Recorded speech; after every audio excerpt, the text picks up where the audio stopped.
បាទសួស្តីបងប្អូនអរគ្នាថ្ងៃនេះយើងនឹងមករៀនអំពីការដាក់ហ្វុនខ្មែរចូលទៅក្នុង CapCut ដើម្បីប្រើប្រាស់តែយើងវាអក្សរខ្មែរមានភាពងាយស្រួលនៅក្នុង CapCut បាទហើយយើងនឹងមករៀនទាំងអស់គ្នានៅក្នុង CapCut បាទនេះខ្ញុំចូលឲ្យបងប្អូនមើលថាយើងអាចវាយអក្សរខ្មែរនៅក្នុង CapCut ឆ្នាំ2026នេះដោយមានភាពងាយស្រួលបាទហើយការវាយអក្សរខ្មែរនេះយើងអត់មានដាច់ដៃដាច់ជើងដូចមុនទេបងប្អូនគឺយើងវាយយ៉ាងស្រួលគឺវាយធម្មតា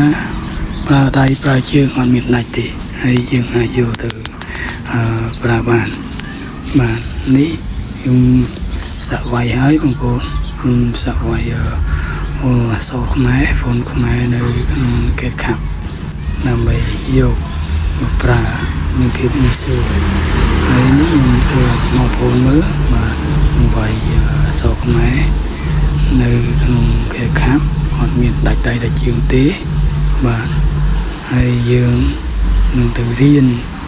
អំពីការដាក់ហ្វុនខ្មែរនៅក្នុង CapCut ទាំងអស់គ្នាបងប្អូនបាទនេះបងប្អូនយើងមើលបាទនេះវាយមានដាច់ដៃទេយើងចង់ប្រើជើងប្រើអីបានធម្មតាបងប្អូនបាទហើយយើងអាចលេងស្ទាយលេងអីចឹងទៅ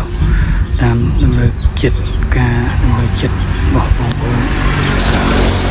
ហើយយើងចូលទៅយកហ្វុនខ្មែរនៅក្នុងជ្រោមឬក៏ Google ទាំងអស់គ្នាបងប្អូនអញ្ចឹងយើងទៅចូលយកក្នុង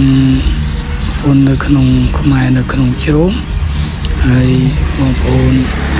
ว่าចូលក្នុងជ្រោមមកហើយបងប្អូនវាយពាក្យខ្មែរហ្វុន download បាទវាយពាក្យខ្មែរហ្វុន download បាទចេញមកហើយបងប្អូនអាចយក23 free Cambodia font បាទយកមកវាមាននេះ23 free Cambodia font នេះបងប្អូនអាចយកមកដាក់នៅក្នុង CapCut ប្រើបានបងប្អូនក្នុងនេះវាមានច្រើន font មានច្រើនបាទច្រើនមកបងប្អូនដើម្បីឲ្យបងប្អូនពេញចិត្តឲ្យបងប្អូនអាច download ចុចលើងពណ៌បេតុងហ្នឹងឃើញ download ហើយបាទហើយនេះបងប្អូនចុច close ចេញមកហើយពណ៌មាននេះបងប្អូនបាទចុចចេញមកអាហ្នឹងយើងចុចវាចេញមកហើយនេះឃើញសញ្ញា download យើងចុចមកចុចអក្សរ download ហ្នឹងបងប្អូន QQ ហ្នឹងបងប្អូនចុច download ហើយបងប្អូនចុចនៅកន្លែងត្រេក3ខាងក្រោមបងប្អូនចុចកន្លែងត្រេក3ខាងក្រោមហ្នឹងសំឡេង download ហ្នឹងបងប្អូនចុចចូលមកបាទ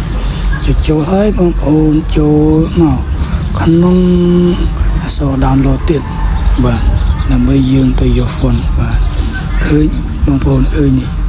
យើង download មកមិញបានហើយបាទអញ្ចឹងយើងចុចលើហ្វុនហ្នឹងមកបងប្អូនចុចលើហ្វុនមួយហ្នឹងមកវាចូលមកហើយនេះវាចូលមកក្នុង file របស់យើងបងប្អូនពេលចូលក្នុង file ហើយបងប្អូនចុចកន្លែងហ្វុនហ្នឹងឲ្យជាប់មកហើយចុចកន្លែងអក្សរនេះបងប្អូន premium បងប្អូនជួយអក្សរកន្លែង uncompress ហ្នឹងមកបងប្អូនបាទចុចវាមកដើម្បីយើង add font ហ្នឹងបងប្អូន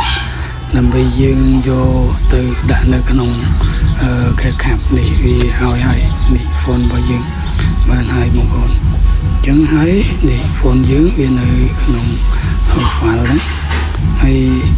យើងនឹងចូលទៅក្នុង CapCut ដើម្បីយកហ្វុនមិញយកមកប្រើបាទអញ្ចឹងយើងចូលក្នុង CapCut បងប្អូនយើងចូលក្នុង CapCut ហើយយើងអុចកន្លែងដាក់រូបហ្នឹងមកកន្លែងកាត់ហ្នឹងមកដោយសារខ្ញុំមានហើយខ្ញុំចុចចូលយកតែម្ដងបាទហើយយើងនឹងទៅរកបាទទៅរកពាក្យថា thíchបងប្អូនពាក្យថា thích នេះពាក្យថា thích នេះដើម្បីយើងដាក់ font មិញហ្នឹង font អក្សរខ្មែរណាហើយបងប្អូនយក edit មួយទៀតបងប្អូននេះ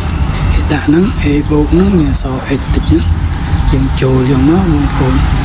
ហើយយើងចូលនៅក្នុងហើយយើងឃើញហើយអញ្ចឹងយើងទៅរកពាក្យ font បាទបងប្អូនរកពាក្យ font នេះ font អញ្ចឹងយើងចុចលើ font ហ្នឹងមកបងប្អូនចុចលើ font ហ្នឹងមកយើងនឹងឃើញ my font បាទបងប្អូនឃើញ my font ហើយចុចលើពាក្យ my font ហ្នឹងមកបាទដោយសារយើងចុចហើយអញ្ចឹងយើងឃើញពាក្យ my font ហ្នឹងហើយយើងមកមើលការ upload បាទឃើញ upload អក្សរ upload ហ្នឹងបងប្អូនចុចលើអក្សរ upload ហ្នឹងមកបាទបងប្អូនចុចលើមកឃើញពាក្យថា my font my font ហ្នឹងបាទបងប្អូនចុចចូលហ្នឹងដើម្បីយើង add អក្សរខ្មែររបស់យើងចូលហើយយើងបានចូលក្នុងនេះយើងចុចហើយវាចេញមកក្នុង font បងប្អូនរក font ដែលយើងបានទុកមកហ្នឹងមកបាទយើងទុកនៅកន្លែងណាយើងមករកនៅកន្លែងហ្នឹងវិញបាទអញ្ចឹងយើងបានហើយនៃ font ខ្មែរខ្ញុំរកហើយខ្ញុំ add វាចូលហើយខ្ញុំចុច open បាទយើងចុច open មកចូលហើយបងប្អូន font បាទ font មិញហ្នឹងខ្ញុំ download មកច្រើនដែរ font ខ្ញុំ download ហើយនេះបាទហើយយើងចង់លេង style font អក្សរបែបម៉េចយើងចុចវាមកបងប្អូននេះហើយយើងសរសេរមកសរសេរចង់សរសេរពីអ្វីក៏បានដែរហើយតែចិត្តយើងចង់បន្លែក្នុងសរសេរអក្សរខ្មែរបងប្អូនខ្ញុំសរសេរអក្សរខ្មែរហើយឃើញស្អាតដល់សរសេរខ្មែរយើងសរសេរស្រួលហើយយើងលេង style ចង់លេងពណ៌ចង់លេង style mode អីចង់ដូរពណ៌នៅអីតាមចំណូលចិត្តបងប្អូនហើយចុចយើងចុច style បាទហើយហ្នឹងឯងបងប្អូន style វាឲ្យយើងលេងច្រើនចឹងមើលស្អាតយ៉ាងដែរបងប្អូនហើយការរៀនរបស់យើងគឺមានតែប៉ុណ្្នឹងបងប្អូនកុំភ្លេចជួយ like follow ឲ្យខ្ញុំម្នាក់មួយផងដើម្បីខ្ញុំបានធ្វើវីដេអូបង្រៀនថ្មីផ្សេងទៀតបងប្អូនបាទនេះការដែលយើងធ្វើនេះដើម្បីមានភាពងាយស្រួលយើងប្រើប្រាស់អរគុណច្រើនបងប្អូនជម្រាបលាបាយបាយ